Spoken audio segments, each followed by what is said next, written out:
Hi friends, and welcome to day 2 of Vlogmas. Today we are going to be sharing my October and November wrap up for this year.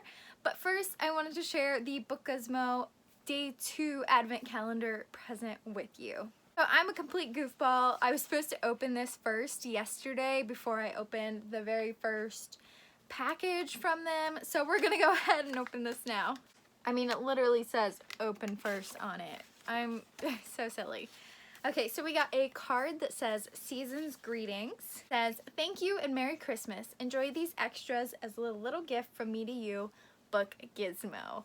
And the little extras are, okay, so this is a magnetic bookmark and it says High Lady of the Night Court on the front, and the back says the stars who listen and the dreams that are answered, and it's got the Valaris emblem on it. I love that. Another thing I absolutely love, it is a Six of Crows themed bookmark. It says, she smiled then, her cheeks red, her cheeks scattered with some kind of dust. It was a smile that he thought he might die to earn again. And that is a Kaz and Inej quote. I almost said Lila. I have no idea where that came from. Oh, A Darker Shade of Magic. That's where that one came from. But Kaz and Inej.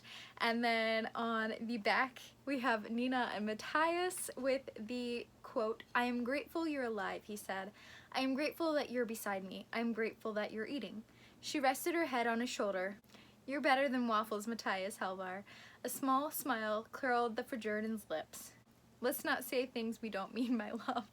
I love Nina and her love of waffles. Nina's like one of my favorite characters of all time. Next we have a Parabatai bookmark. It says, entreat me not to leave thee or return from following after thee, for whither thou goest I will go, where thou lodgest I will lodge.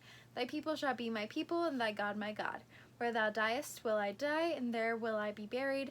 The angel do so to me, and more also, if aught but death part thee and me.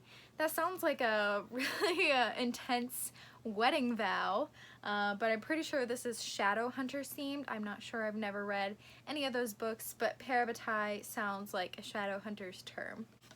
And last but not least of the extra goodies is a bookmark for Pan's Patisserie, the best sticky buns around. So those were like right up my alley, love those. We also got this Advent spoiler card, so you get to scratch off as you go. So I'm gonna scratch off yesterday's. Oh, it's a peel, not a scratch. So yeah, yesterday we got that wooden ornament, and today, let's find out, it came in this adorable little pink present box, and it is, oh, it's like a little ring. Okay, so it's a ring, and I really like that it fits very easily on my fingers. So there's what that looks like. Very pretty. If I knew how to style rings, I'd definitely wear this. So maybe I'll hold on to it just in the case that I might start wearing rings for jewelry. But until then, it's probably just gonna sit in my jewelry box. And again, that was day 2. It is a Lunar Chronicles inspired ring. Alright, so now moving on to what I was supposed to be talking about today, which is the October and November wrap up. Both of these months have been very slow reading months for me. I did not read very much. I did meet my Goodreads goal within these months, but it was very much a reading slump in both months for me. So to start, I'm going to share what audiobooks I read.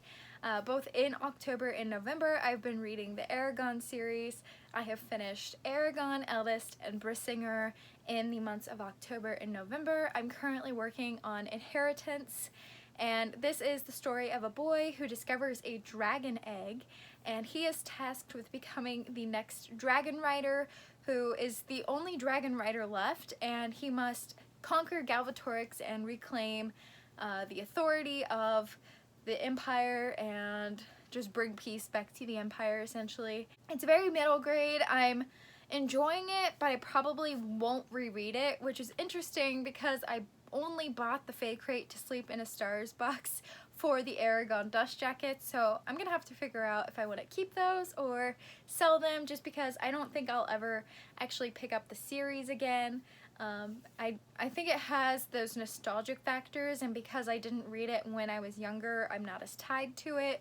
I don't know if it's because I've read it as an audiobook as opposed to the physical format, but it's just really not for me, which is so strange because it has everything that I love.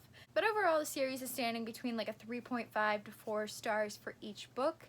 So that is the first books I've read in October and November. Next, I did read 4 physical books in October. Those books were Fable, which was my most anticipated release of the year other than Addie LaRue, and this was incredible. It tells the story of Fable, who was stranded on an island by her father.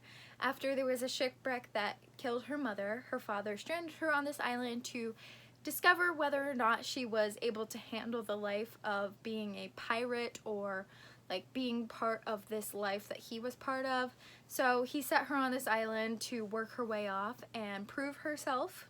And now we're following Fable as a dredger on this island, and a dredger is someone who dives into the sea and shipwrecks and coves to collect treasure or lost items or fancy shells or that kind of thing, and she uses these items to barter passage off of the island. In this story, she comes into contact with West, who is the captain of a crew, and she tries to barter her way off the island with them and discovers a few secrets that she might not be ready to handle at this stage in life. Regardless, she is determined to prove herself and joins the crew, and many things ensue. The romance is incredible, the setting is incredible. This was everything I wanted and more in this book, and I couldn't be happier. It was definitely a 5 out of 5 stars for me. Next, to try to get out of my reading slump a little bit, I read a lighter read in Now That I Found You by Christina Forrest. We are following Evie, who is Hollywood's next big starlet, and she is following in the footsteps of her grandmother, who was the starlet of Hollywood in her golden years. Evie's grandmother has recently been awarded the Lifetime Achievement Award, and Evie is set to be the presenter of the award for her grandma. However, rumors ensue, things happen, and Evie is now blacklisted, and her grandmother is refusing to be awarded and goes missing, and Evie is on the hunt to track down her grandmother and gain back her reputation. And it's a really, really good book. The romance is adorable as well, and it's just a great relationship kind of building story. The characters were written so well. There was one I hated so much that I just wanted to punch them in the face. But obviously fictional characters can't do that, but I definitely thought it. And I gave this one 4.5 out of 5 stars. Next is the biggest shocker of the year for me, because I fully expected to not enjoy this book. I was fully expecting to unhaul it as soon as I read it because I just did not think I was gonna like it. Boy, was I in for a shocker when this ended up being one of my favorite books of the year. It is The Beautiful by Renee Ahdieh. In this, we are following Celine, who is running from her past in a mysterious happening that occurred in her hometown in France, and she runs to New Orleans to become a person at a convent, I think is her new position. And she is one day working a fundraiser at the marketplace and is approached by a woman who offers her a deal, and with this deal comes a world that Celine was not prepared for. She is dragged head on, and there's a murder mystery happening, and there's a mysterious creature about and magic, and it was just so good. It's got like Caraval vibes, but it's also like Stalking Jack the Ripper vibes at the same time, I think. I haven't even read Stalking Jack the Ripper, but I feel like it has those vibes. I'm not sure, but this was incredible. I loved it so, so much, and I immediately went and bought The Damned, as you guys saw in 2 days ago's video, but no regrets. Love this one. Highly recommend. And my final book for October was Horrid by Katrina Leno. This is the story of Jane, who recently lost her father, and with his death he actually took all of their money at the same time because he gambled everything, which caused him depression and the death, and now they are kind of on their own, her and her mom. However, her mom does have the inheritance to an estate in Maine. They're currently living in California, but then moved to Maine, and when they arrive, Jane does some investigations and notices a storage room, or what her mother claims to be a storage room, but very weird things are happening, and it was just a lot going on. It is a bit of a horror book, and the ending does have a very loose ending. It's not wrapped up well. It leaves you guessing. It's kind of a reader's interpret it kind of ending. Probably the reason it didn't quite hit all the way for me. It ended up being a 4 out of 5 stars, but it was still really enjoyable, and I read the whole thing in one sitting because I'm a scaredy cat and could not go to bed halfway through this book. Next, we're going to move on to the books I read in November. I did read 6 physical books in November. The first 2 are books that I have been working on for months, and I finally finished them. The first of those is Cersei by Madeline Miller.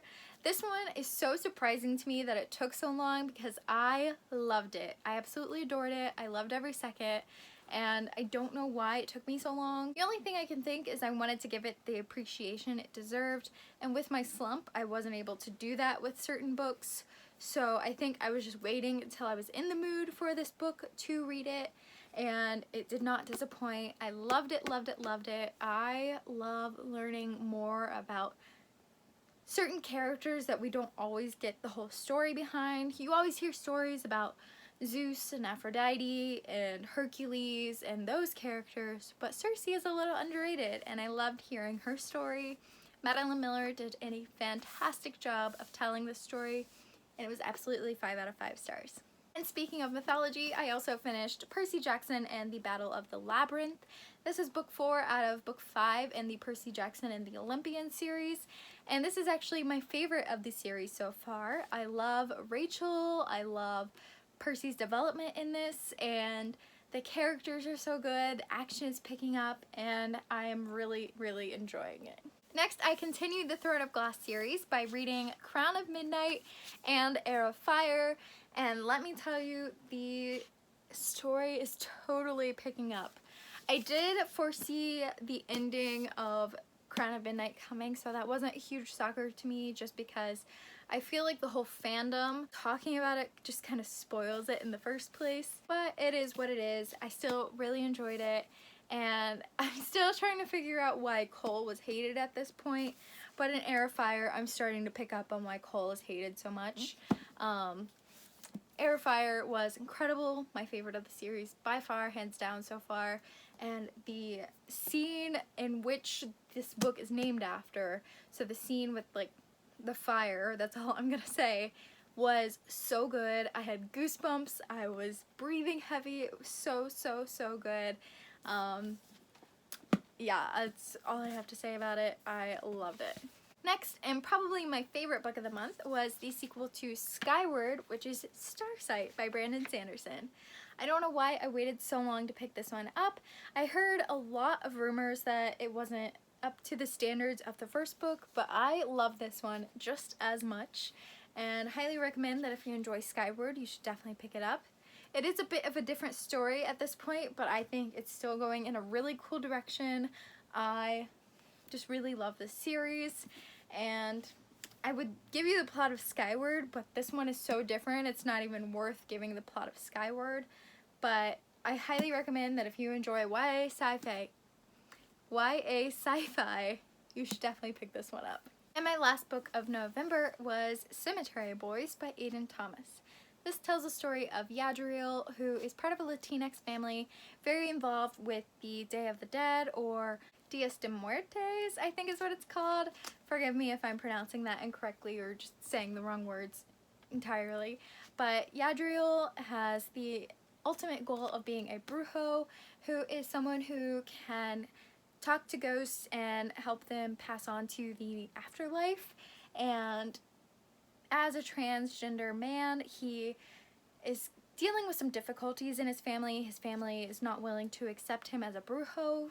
One day his cousin is killed, so Yadriel is determined to go on and pass on his cousin to the afterlife as a brujo to prove that he is ready to be a brujo. And in his search, he accidentally resurrects the popular boy of high school, and it turns into some sort of murder mystery. It's like magical realism, and I enjoyed it way more than I ever thought I would, and gave it 5 out of 5 stars. so that is my October and November wrap up. Thank you guys so much for watching today's video. Tune in tomorrow for a bookish gift guide on what you should buy your reader friends, and I will check in with you guys tomorrow. Check down below for links to all of the books I've mentioned in this video, and thank you guys so much for watching. I'll check in with you tomorrow. Bye, friends!